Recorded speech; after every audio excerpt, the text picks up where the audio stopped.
the official Twitter account for Dead or Alive, basically said, hey, there's going to be a couple more patches for Dead or Alive in the next 2 weeks. You get one in like a couple of days and one 2 weeks out, roughly.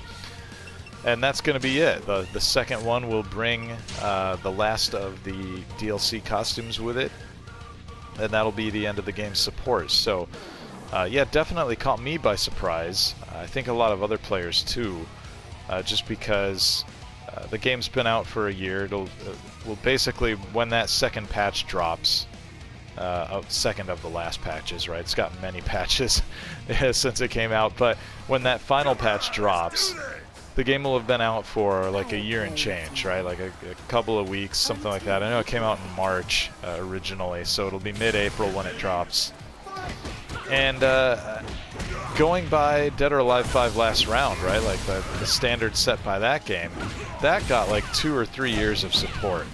I'm not sure how much exactly, somewhere in there, but I know that if you look at just like the Halloween costumes, they had 3 different years of Halloween costumes for that game.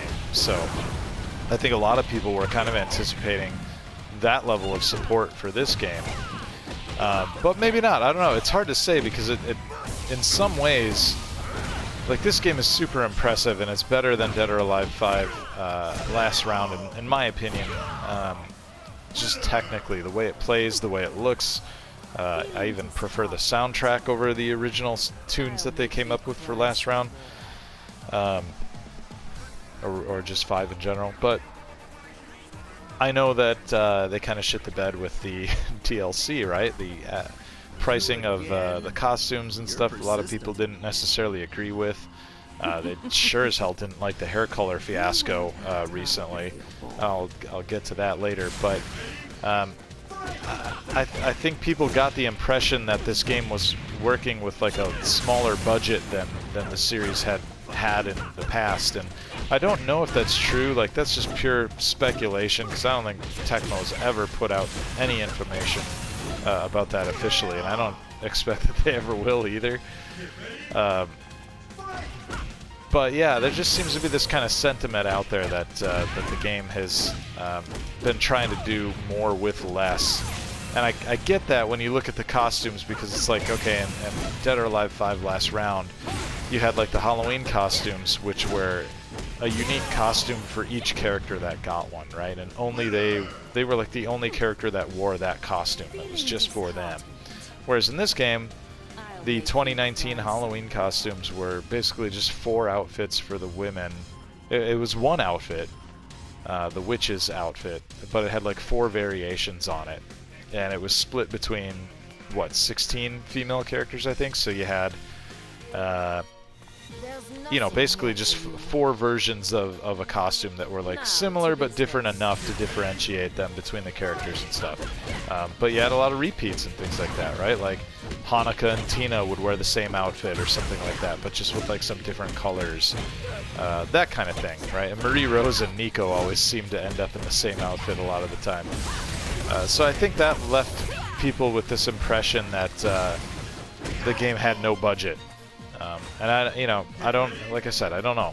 I don't know if this means the game, ending after a year of support, if it means that it underperformed to expectations, or if like the revenue from the DLC just wasn't, on track for what they were hoping it would be. If it was, how did it compare against Dead or Alive 5 Last Round in terms of like all of the costumes they kept putting out for that? What was the rate of players trailing off of that compared to this? I don't know. Again, can only speculate, right? So I guess, at the end of the day, I'm hoping that it doesn't mean that Dead or Alive as a series is done. I would hope, but probably not have a lot of faith that Tecmo Koei maybe learned some important lessons from Dead or Alive 6 and watching the fan base react to certain decisions that they made with the game's development, particularly with the DLC and microtransactions and stuff. But I don't know if they're going to have learned anything. I don't know. Maybe the next DOA comes out, if it does, and it's got like the same issues. Well, I guess there's your answer. But I don't know. I don't know if we're even going to get a DOA6. I hope that we do. I like this series, and I really feel like Dead or Alive 6 is just great. Like that attack and the way his costume transforms. I love that stuff. Looks so good in this game. I know some of that stuff is also in 5 last round as well, the costume changing, things like that, but the fatal stuns and all that kind of stuff that they added here are just great. But I'm getting off track. My point is, I like this game a lot. I like this series a lot. It's long running. It dates back to the 90s, right? The first one was on PlayStation and Saturn. So there's a lot of years of me remembering these games, right? I still got the issue of PlayStation magazine, or PSM magazine rather, with the original Dead or Alive on the cover. And I remember getting Dead or Alive 2 on the Sega Dreamcast and thinking that that game looked and played pretty great. Dead or Alive 3 on the Xbox, that was like, man, Xbox has its legit fighting game now, right? Like, PlayStation might have Tekken, but Xbox having Dead or Alive, that's no slouch. And, you know, seeing just this series, it's been around for a long time. It's got a lot of respect. I know there's a lot of people who look at it and just see the bouncing boobs and stuff, and, you know, if that's a turnoff for you, that I totally get it. You know, it's not a game for everybody, and you know, a lot of people look at the expensive season passes and stuff for the costumes in this game and 5 last round, like I mentioned, and they're just like, oh my god, you can spend like $1,000 on this game. Are you kidding me? You know, like, no thank you, right? I totally get all that too. Now to business. But, you know, warts and all, I like this game. I like last round. I like DOA. I don't want it to go away. I'm hoping they give it another shot. Maybe on the next gen consoles, on PS5, on Xbox Series X, right? And in the meantime, this and 5 last round should both be backward compatible on those systems. So I guess even if we don't get DOA7, we can continue to play these games on new hardware for years to come. So that is something. I still go back. I was playing Dead or Alive 2 the other day and enjoying it. Not feeling like it was super dated or anything. That game's aged incredibly well. Maybe not so much in the writing and the voice acting. It's pretty terrible, actually. But the gameplay and the graphics and the music and stuff, a lot of that holds up pretty well. So, anyway, there's a lot to like about Dead or Alive, and you know, I really hope that Tecmo Koei doesn't just, you know, look at it and be like, nah, we don't want to develop these anymore because they cost this much and we're not willing to sink that much in. Like, find a way to pare it down then if you have to. I don't know. Figure something out, Tecmo Koei. Or just put out a game, like, do what Tekken's doing, honestly. Like, Tekken doesn't have the baggage that this series has now with the expensive season passes and the, you know, ridiculous hair color thing that they did, where you basically, and I didn't touch on this enough yet, but basically recently they put out this patch that let you buy new hair colors for the characters. But the problem was, if you bought the hair color for like just one hairstyle on a character and you wanted to change it back, it was going to cost you money to change hair color every time.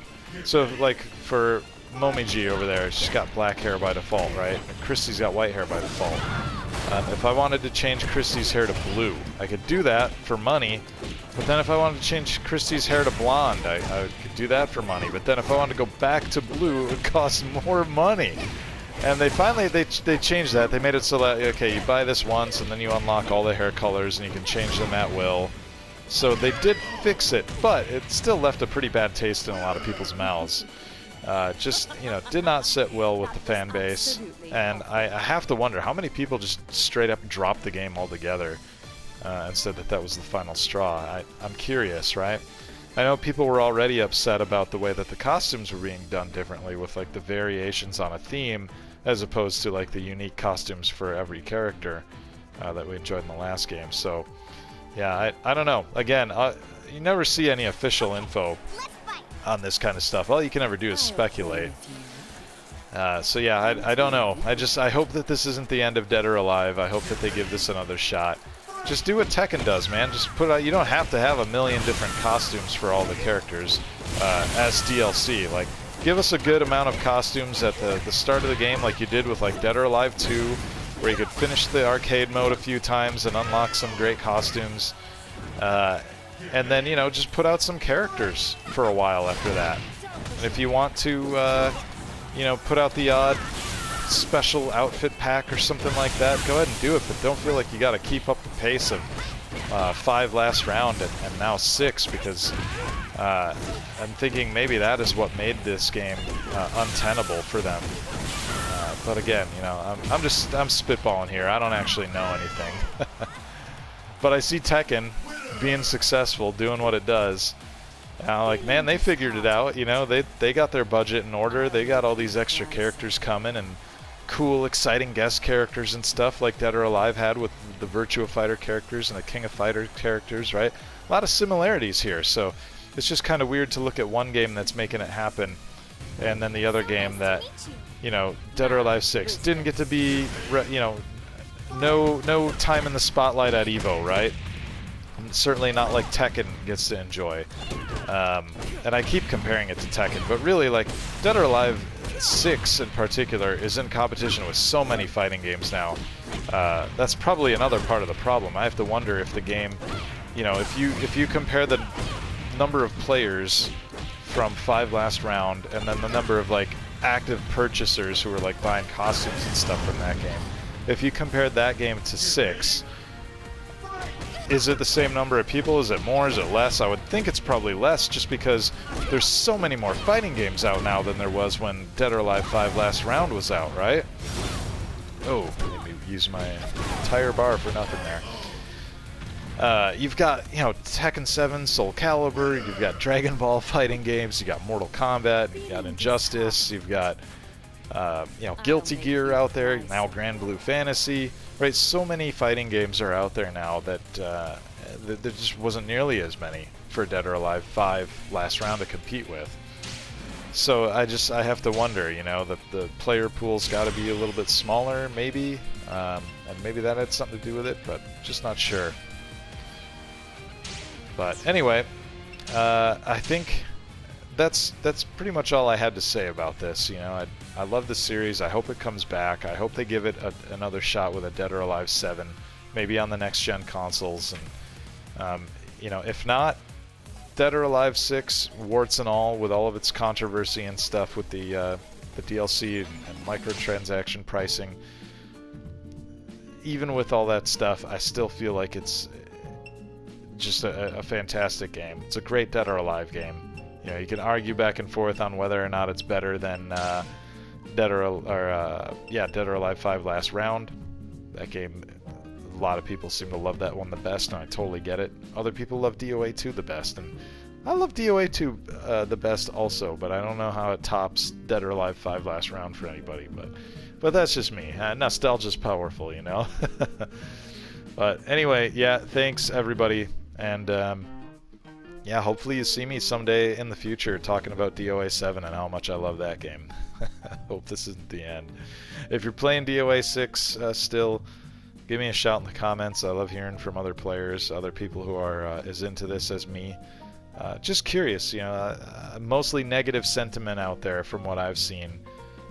There are some really dedicated people on Twitter and like YouTube who keep it pretty real with this game for the most part, talking about the costumes and the pricing and stuff like that. But you know, they have a lot of love for the game, and I feel like there are fewer of those people compared to like the people that I just see constantly bitching and never saying anything good about how this game turned out. So I don't know what to think. I don't know what the majority position is on this, but anyway, yeah, thanks everybody for hanging out, and we'll catch you next time. Hopefully, yeah, I'm sure you'll catch me again on the channel here. I don't know if it'll be playing DOA 7. Cross your fingers.